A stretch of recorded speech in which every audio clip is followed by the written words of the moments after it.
All right then, let's get right into it. I said that I would talk about topics that interest me in talking about, essentially. And apparently there's someone that really interests me right now, really perks my attention up. And it's obviously quite relevant for today. But I wanted to talk about a topic in particular and then give my take on it and how interesting it is. So, stereotypes in football, soccer, stereotypes. I'll take you on a journey here. I am 21 and I'm playing football again. I played as a kid. I kind of peaked at 11 years old. I was probably the top player in the county that I was from when I was 11, really good player. And then I got kind of fat, slow, sluggish, sided down the park, that kind of thing. Always played, but not very good at all. But when I was 21, I started playing again properly. But I had nothing behind me, no reputation behind me, no backing behind me. And I ended up like kind of just floating around non-league teams, lower level non-league teams, if you will. So, and I was never David Beckham, obviously, right? But I figured, well, if I give America a shot, they'll just treat me like I'm an Englishman, right? Which gives me an up already, you know? It just does, and I'll explain why. So I came out here, I tried out with some teams. What led to me being here, essentially, was that I did very well with one team in particular. They actually made me captain when we played the reserve team, the professional team reserve team. So we had tryouts, we had 2 cuts. They made me captain. On the last day, I played shockingly awful the last day. I played brilliant all week and shockingly awful. But I got a nice reference from the head coach of the team at the time. I was pretty happy with myself. Back to England and kind of spoke to colleges. And that's where it comes in like, okay, Tom, you should just come out here and study or just be here because we can kind of get you a student visa. I said, yeah, but I've not got the money. I can't get student loans to go out to America. And they said, well, you can get coaching jobs. Soccer coaching, obviously, football coaching. I said, well, I've never coached before. I said, that doesn't matter. You know, you're English, yeah, and you play. Just say bloody hell and lads and that kind of thing, and you'll be golden. And I was like, huh. And it's true. It's true. There are times I come across Englishmen here that know nothing of the game. Yet they're coaching soccer and being paid for it is absolutely mental. I come across great coaches too, don't get me wrong.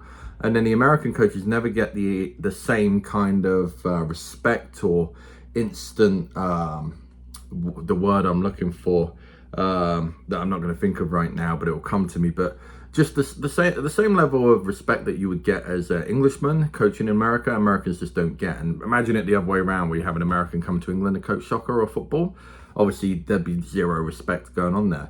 So I was told that because of my accent, I'd get on well coaching here, which is fine, I guess. I mean, I actually took that. Even at my young age there, I thought that was nonsense. And so what I did was, when I was in England, when they said that, and I decided I want to do that, the first thing I did was get my level 1 at the FA and level 2 at the FA. I spent months doing that. It was really good, real eye-opening. FA level 1, FA level 2 for coaching youth soccer, youth football. And then I came out here and I played a bit, then I broke my ankle, and then I coached youth football forever. It was kind of going to be my career, but then I started on the kind of working in finance trail, and I still coach to this day, but it's just my kids, you know. But I get instant respect immediately whenever I show up, quite frankly, because I've got an English accent, because I have coached for like nearly 20 years now. Obviously, that was a different time. But you can tell that everyone thinks, oh, he knows about football. He knows about football. He's got an accent. And we kind of, you know, England's a weird place because we kind of belittle our own.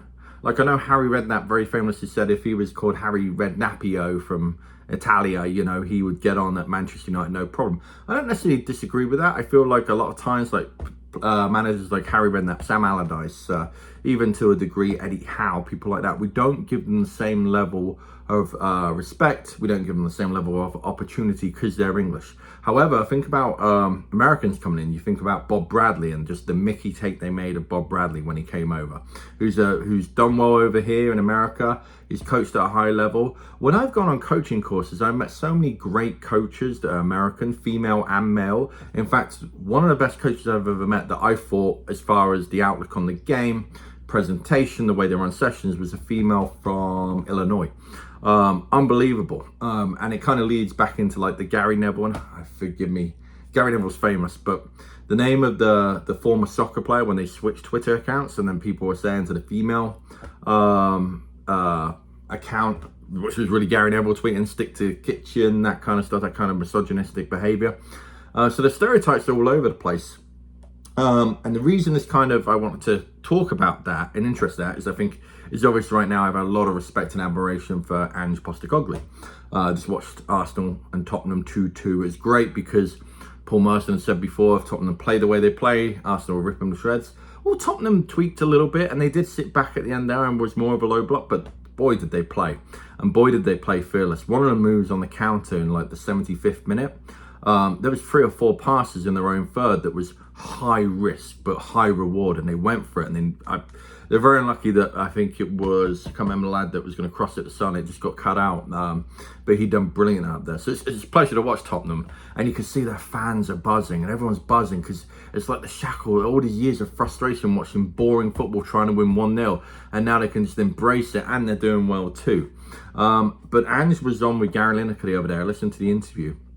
And Gary Lineker said, we're sort of getting used to Australians talk about football now in this country. And it's like, you could tell he's just there. And he was saying, has it held you back? And he was very honest. He said, absolutely it has, No one would, it's kind of like being a Hollywood actor and getting like turned down from audition. No one knew who I was. Everyone thought because I was Australian, I didn't, have anything to offer the game over here. And it's so funny because, again, like being in America, I see all these American coaches. Some are terrible, some are great, some are indifferent, right? But I feel like they find it so much harder here than English coaches do to get like director of coaching positions in youth soccer, or college coaching positions, or high school coaching positions. Obviously, there's more American coaches here because we're in America. But there's such a level up if you have an English, particularly English because of the communication barriers that if you were Italian, you would have. But I mean, that always fascinated me. And I thought it was nonsense as an Englishman. I thought it was absolutely terrible. I mean, the Englishman's going to come over here and save the Yanks. And they couldn't even get, like a part-time position in England. At that time, I could have not been paid to play, to coach football in England. I don't even know if I could now. I think I could. I'm nationally licensed. I've done if I ever came to England and I want to work in an academy, I feel like I have enough behind me to at least have an interview, and have a conversation around it. But I'm under no means that I'm always learning like every other coach. But the whole point of this is that the stereotype is obviously there, prevalent and massive. And it took Ange Postecoglou 28 years of success. It's not like he failed at play. He was always successful. If you follow his career from the Australian League to Japanese League to the Australian team to Celtic to Tottenham, he's always been successful. I bet you he got laughed out of so many interviews and so many meetings where he's the potential man. And he said himself, someone had to look past the norm. And with Jesse Marsh last year, I know there was the stereotype of American coaches. I know that people weren't respecting him the same, even though he'd done well in Germany. I actually think he performed quite poorly in the Leeds run. I think he's a fantastic coach, a fantastic presenter. You get him on a coaching license, he's just the absolute best, right? But there's a difference between leadership, true raw leadership and certainty, which someone like Ange Postecoglou has. So I would love to see an American coach do well in England. I'd love to see an Australian coach doing well in England, which is absolutely having now. And I love us to look at people on merit and not just on their accent or what country they're from or if they're a male or female. And I just wanted to say that today, and there's no like kind of hidden meanings to it. It came into my mind. I wanted to talk about it, and here I am for my my lovely community. So please like, subscribe, comment. If you disagree with me, let me know respectfully, of course. And if you agree with me, let me know why, and hopefully we can all keep learning together. All right. Hey, cheers.